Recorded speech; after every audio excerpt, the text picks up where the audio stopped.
ओम गणेश हर हर महादेव। वैसे तो अमावस्यांत कार्तिक माह चल रहा है और उसकी शुक्ल त्रयोदशी जो इस बार आएगी, क्योंकि इस विषय में हमारे पुराणों में कार्तिक मास महात्म्य में लिखा हुआ है, जो बहुत ही महत्वपूर्ण है, बहुत ही आवश्यक है और शिव कृपा प्राप्ति हेतु,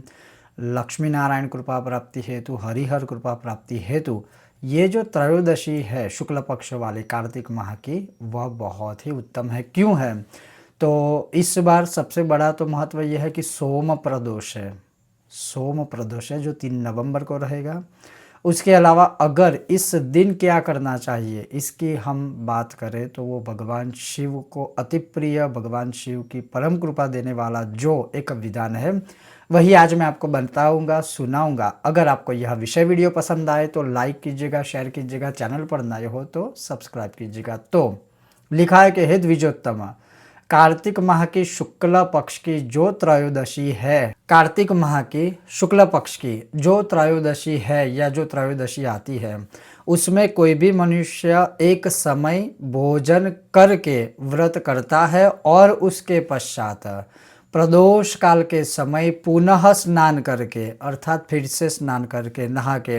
मौन और एकाग्र चित्त होकर, अब ये ध्यान से श्रवण कीजिएगा, मौन और एकाग्र चित्त होकर 32 बाती वाला दीपक या 32 कुल मिलाकर जो कोई भी दीपक प्रज्वलित करता है, वैसे यहाँ शब्द का प्रयोग किया है पंक्ति, पंक्ति का मतलब होता है एक लाइन में, लेकिन देश काल के अनुसार 32 दिए अलग अलग नहीं कर पाते हैं, पंक्ति में नहीं रख पाते हैं, तो एक ही दिए में या 2 दियों में, जैसे एक दिए में 16 बत्ती, दूसरे में 16, किंतु शब्दशः मैं बात करूं तो एक ही दिए में 32 बाती जो है, और वो 32 बाती होगी लेती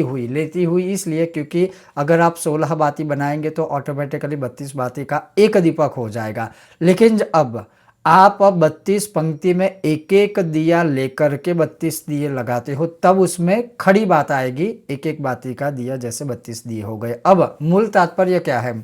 कि भगवान शिव जी के सामने प्रदोष काल में, जैसे मैंने आपको कहा कि पुनः स्नान करके मौन रहते हुए, इस समय पर आपको ना कोई मंत्र बोलना है, ना कोई श्लोक बोलना है, केवल मौन रहते हुए 32 पंक्ति का दीपक प्रज्वलित करे, अर्थात 32 दीपक प्रज्वलित करे, और वो दीपक, वो दिए घी के करने हैं या तेल के करने हैं, तो शब्दशः इस दिए में लिखा है, इस दीपक के लिए लिखा है कि गौ माता के घी के ही दिया प्रज्वलित करें और गंध आदि से भगवान शिव की पूजा करें। गंध आदि का मतलब हुआ चंदन आदि या कुमकुम आदि। तो पहले दिए प्रज्वलित करने हैं, उसके बाद शिव पूजा करनी है। इस कार्तिक शुक्ल जो त्रयोदशी आएगी, जो सोम प्रदोष आएगा, उसमें तो अगर मैं क्रमशः आपको बता दूं तो आप सायंकाल में सूर्यास्त के पश्चात पुनः स्नान करें।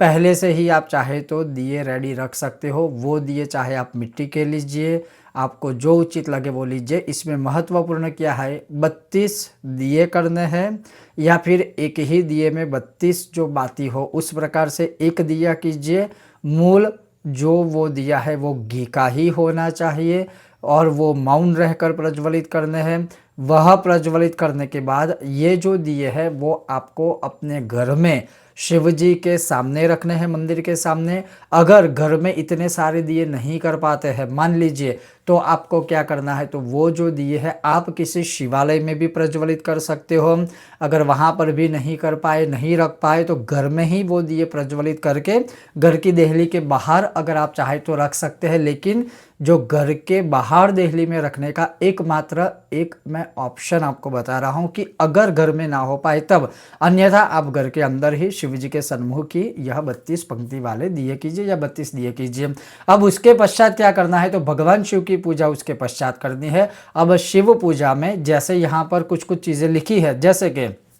भगवान शिव को अभिषेक करें, भगवान शिव जी के ऊपर आप पुष्प अर्पित करें, भगवान शिव जी को आप चंदन और भस्म से लेपित करें, भगवान शिव जी को स्नान आदि करवाएं, भगवान शिव जी के सामने आप जो है नैवेद्य अर्थात फल आदि अर्पण करें, भगवान शिव जी को कोई भी प्रसाद का भोग अर्पण करें, चाहे उसमें मिठाई हो, चाहे उसमें फल हो, चाहे उसमें ड्राई फ्रूट्स हो वगैरह जो भी है, बाद में वह प्रसाद के रूप में आप ग्रहण कर सकते हो। मूल बात क्या है कि इस बार कार्तिक शुक्ल त्रयोदशी अर्थात इस प्रदोष में कोई भी मनुष्य इस प्रकार से पूजा करता है जो भगवान का स्वयं ही मुख से कथित यह विधान है, वह शिवगामी बनता है, वह शिव जी को प्रिय बन जाता है, शिव लोकों को गमन करता है, दरिद्रता से मुक्ति पाएगा। अगर आप दिए के अलावा शिव पूजा ना कर पाए तो एटलीस्ट ये जो दीपदान है वो निस्संदेह निश्चित रूप से कीजिएगा। और फिर भगवान शिव जी के सामने आप शिव दारिद्र्य दहन स्तोत्र का पाठ कर सकते हैं, श्री शिव तांडव स्तोत्र का पाठ कर सकते हैं, महिम्ना स्तोत्र का पाठ कर सकते हैं,